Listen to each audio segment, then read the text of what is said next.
السلام علیکم ورحمۃ اللہ وبرکاتہ۔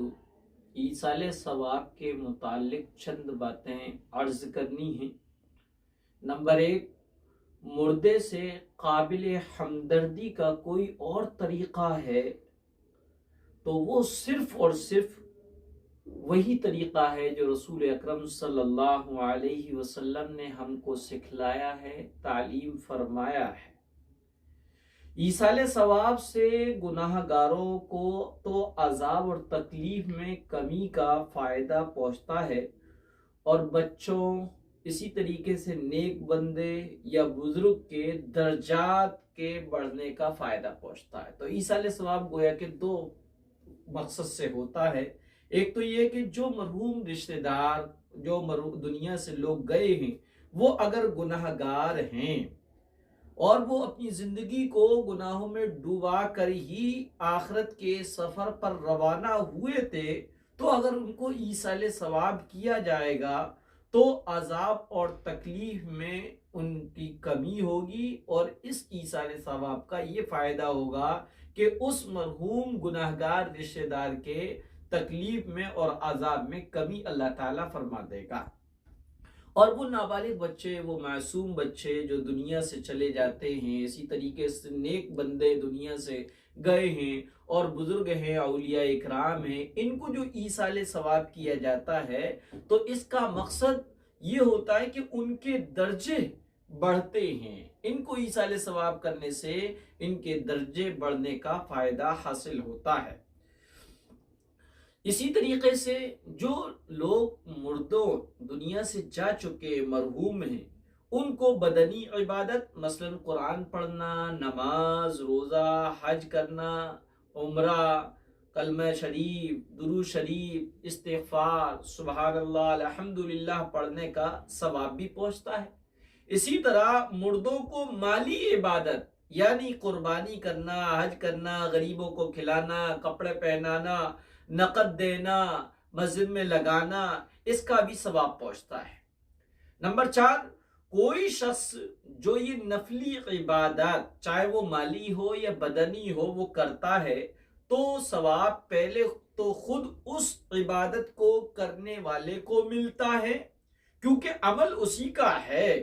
جب عبادت کر چکنے کے بعد یعنی ثواب کا مستحق ہو جائے تو وہ خدا سے یوں کہے کہ الہی میں اپنی اس عبادت کا ثواب اپنے فلاں رشتہ دار کو، وہ ایک ہوں یا بہت سارے ہوں، اپنے فلاں رشتہ دار کو یا والد صاحب کو یا والدہ محترمہ کو یا دادی جان کو پہنچاتا ہوں، تب وہ ثواب ان مردوں کو بھی اتنا ہی ملتا ہے اور پڑھنے والے کو بھی اتنا ہی ملتا ہے، اور کسی کے ثواب میں کوئی کمی نہیں آتی۔ اگر کوئی عبادت کرنے اور ثواب کا مستحق ہونے سے پہلے یہ کہہ دے کہ اے اللہ اس کا ثواب فلاں کو پہنچا دے، جیسے کہ آج کل مروجہ طریقوں میں تیجا، دسواں، چالیسواں ہوتا ہے،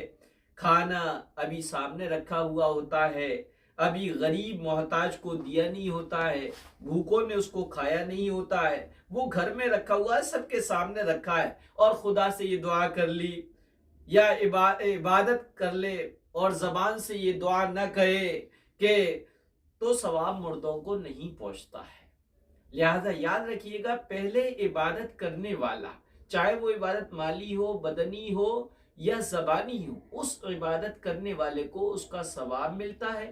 پھر جب اس کو ثواب مل جاتا ہے تو پھر وہ اللہ سے دعا کرے، اللہ اس عبادت کا جو مالی بدنی میں نے کی ہے اس کا ثواب تو میرے فلاں مرحوم رشتہ دار ایک ہو یا بہت سے تمام مومنین اور مومنات کی روحوں کو پہنچا، تو اللہ تبارک و تعالی اس عبادت کرنے والے کو بھی اتنا ہی ثواب دیتا ہے، اور اس عبادت کرنے والے نے جن جن لوگوں کو، تمام مومنین اور مومنات کی روحوں کو جو ثواب پہنچایا، اللہ ہر ایک کو برابر برابر دیتا ہے۔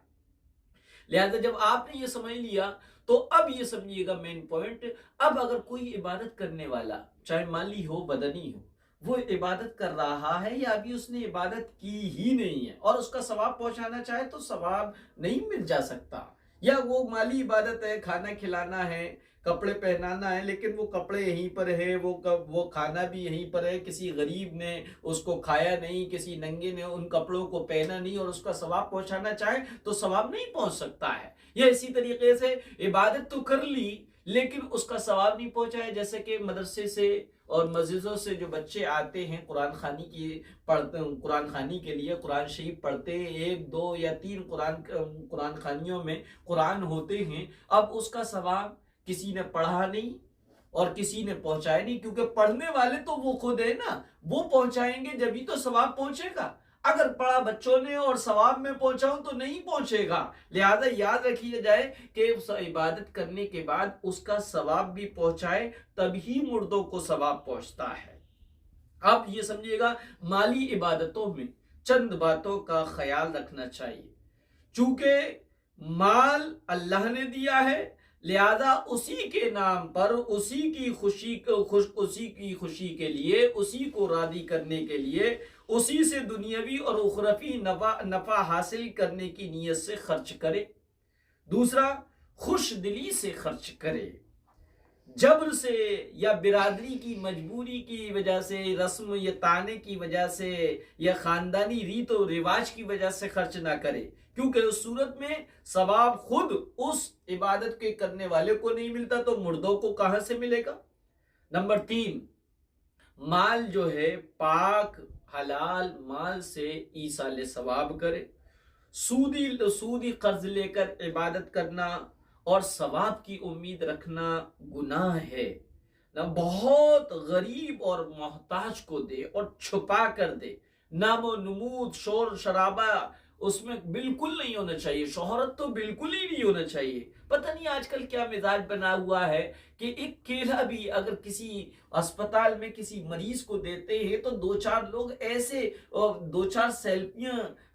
لے کر اس کو ایک کیلا دیتے ہیں جیسے وہ ایک کیلا نہیں دے رہے بلکہ 1-8 لاکھ روپے کا چیک دے رہے ہوتے ہیں۔ یہ ہمارا مزاج ہو گیا ہے۔ تو ایصال ثواب میں جو بھی مالی عبادت کر رہے ہیں اور جس محتاج کو دے رہے ہیں تو بہت ہی غریب اور ضرورت مند اور محتاج کو دیا جائے اور چھپا کر دیا جائے، شہرت اور دکھاوا نہیں ہونا چاہیے۔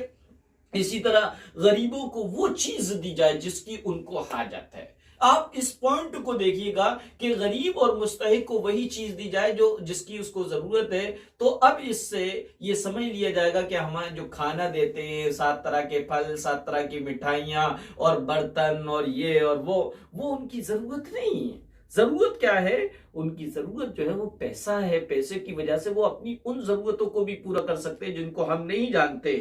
نمبر 5، چونکہ مال ہر وقت موجود نہیں رہتا، اس لیے مردوں کو آرام پہنچانے کو مال ملنے کے وقت تک ملتوی نہ رکھے۔ مردوں کو ثواب پہنچانے کی سبیل اور طریقہ اللہ تعالیٰ نے پیارے رسول صلی اللہ علیہ وسلم کے ذریعے ہر وقت کھول دیے ہیں۔ جس وقت کوئی عزیز یا بزرگ یا خود حضرت صلی اللہ علیہ وسلم یاد آ گئے، فوراً کچھ پڑھ کر مثلا قل هو اللہ احد 3 مرتبہ پڑھ لی، یہ قرآن کریم کے برابر ثواب ملتا ہے، کلمہ شریف وغیرہ پڑھ کر ثواب پہنچا دے۔ کیونکہ کھانا، مٹھائی وغیرہ مالی عبادات کو اور قرآن کلمہ پڑھنا بدنی عبادت کو ساتھ ساتھ کرنا ضروری نہیں ہے، نہ ان دونوں کا ساتھ ساتھ کرنا رسول اللہ صلی اللہ علیہ وسلم سے ثابت ہے۔ اس لیے مالی عبادت کے انتظار میں آسان بدنی عبادت سے ثواب پہنچانے میں تاخیر ہرگز نہ کریں، کیونکہ مال ہر وقت ہر انسان کے پاس نہیں ہوتا ہے۔ اس لیے مال نہیں ہے میرے پاس تو مجھے ضروری نہیں ہے کہ میں کسی غریب کو کھانا کھلاؤں، قرضہ لے کر یا کپڑے پہناؤں، بلکہ میں قرآن پڑھ کر، کلمہ پڑھ کر، درود پڑھ کر اس کا بدنی عبادات کے ذریعے سے اپنے مرحوم رشتہ داروں کو بھی ثواب پہنچا سکتا ہوں۔